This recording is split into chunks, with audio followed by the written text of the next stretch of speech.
We are speaking with Rob Lindley, who is Managing Director for the EMEA region.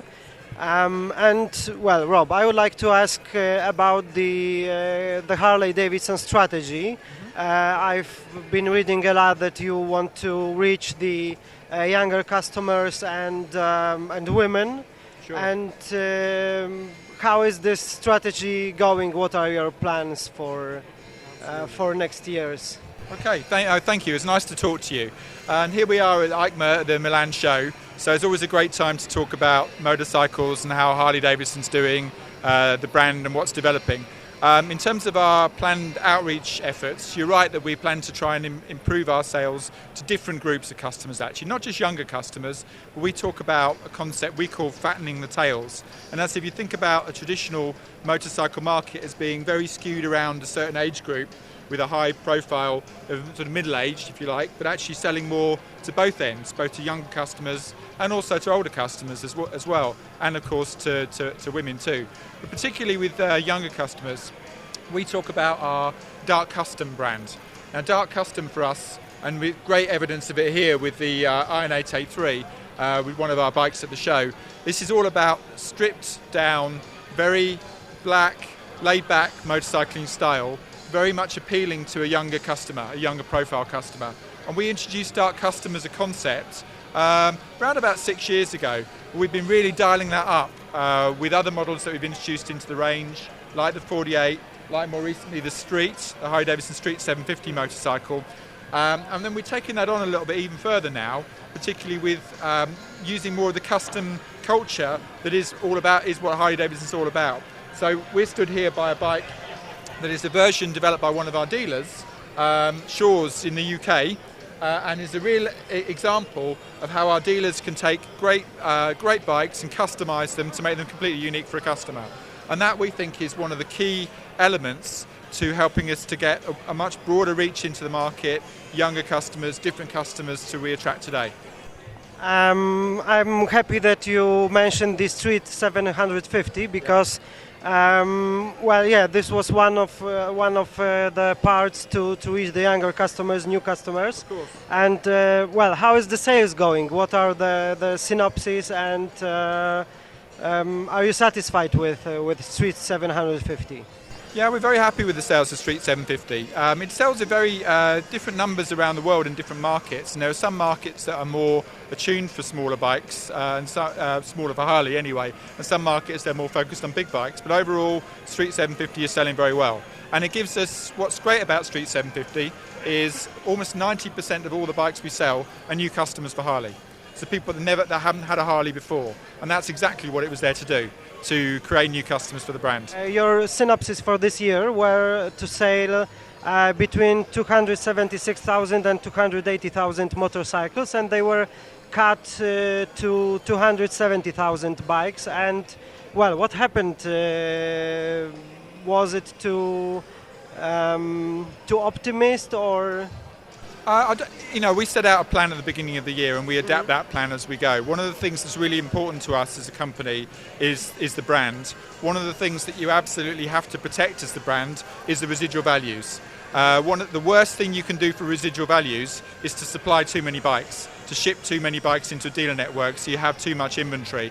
So our approach to it was to make sure that if the sales didn't materialise in quite the way that we wanted them to, that we took down production and took down the number of shipments so as not to have too much inventory. So why didn't those sales really materialise? There are a couple of key factors really. One of them has been, a big factor for us this year has been exchange rates. So we obviously, most of what we build is in US dollars, but we sell around the world in different markets. And because the US dollar in particular has strengthened, it's meant that our pricing or competitive pricing has become particularly intense in many markets. So it's been more price competition has been undermining our sales in certain markets, and that's true in the home market as well in the US. Because if you think about it, when other brands are importing into the US market, if they're importing in a different currency, they can afford to have more discounts, more price competition, and take the prices down lower, and we don't want to do that. Here in Europe, it's been more a case of competitive pressure actually. A lot of new low-price models have entered the market that have done very well, and the market's actually grown quite a lot in Europe, but we haven't been as competitive up until now in that marketplace. With model year 16, which launched in September, we introduced a new version of the Iron 883, a new version of the 48 motorcycle, and some other motorcycles as well. And we're very confident actually that they will help us to re-establish a stronger competitive presence going through into the rest of this year and into calendar year 16, where we believe we'll be more competitive. The Harley-Davidson is going to spend around $30 million for doing some changes. Can you tell our readers what these changes would be? Yeah, I mean, I can't go into too much detail on that at the moment because it's happening and we're working through that. But we're doing a restructuring of the organisation, and the reason we're doing that is to be able to direct more money into demand-creating activities. And what I mean by that is marketing and product investment. So to be able to do that, we had to find ways to take out some cost structure of other parts of our business. So we're re-engineering our cost structure. That's a process that we're going on right now, so that next year in particular we can invest more in the marketplace and more demand-creating activities, and that we believe we can do that. It'll allow us to be leaner and stronger, but at the same time to be more competitive in the market with more investment as well. Are you also planning to widen the range of 750 platform in the future? So we're always looking at what we can do with our motorcycle range. You know, as you rightly observe, at the moment the 750cc Street is only one bike on the platform, and I think that platform definitely has potential other uses in the future. But we never talk about future plans. It's not part of our brand ethos to do that. So you'll learn about that in due course. What about women? I heard that a lot of women are buying Harleys, at least in States. And I have also read about some projects which Harley conducted with women, and what it's like in Europe, with women riders. Yeah.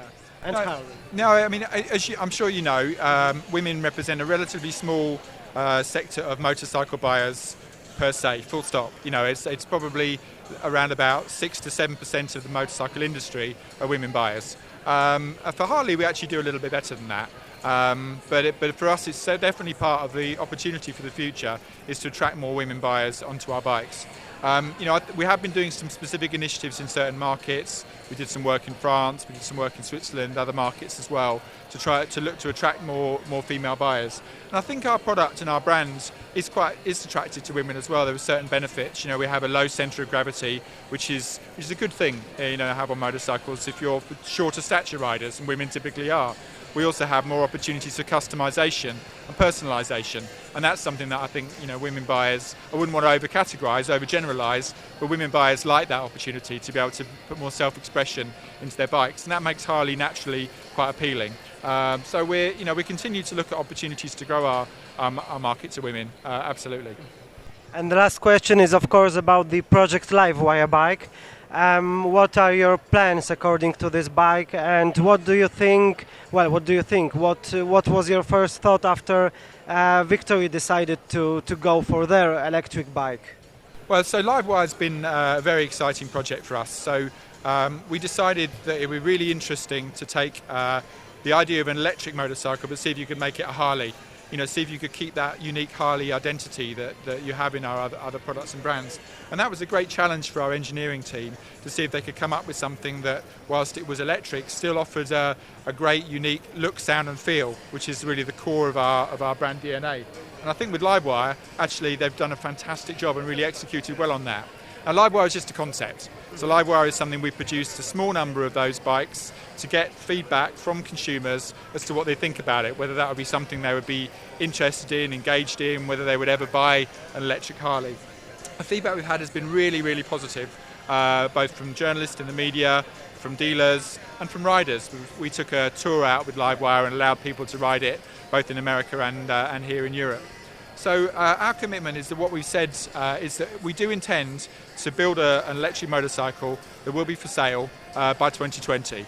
As to what exactly that will look like, we're not giving details of that yet, but it's something that we're quite excited about based upon Livewire. So we think there's a really interesting potential. I mean, it's a very small market today, but you know, as regulations change and as consumers become more attuned to this, I think the idea of an electric Harley for urban environments actually is a really cool concept. So it's something that we can do a lot more with.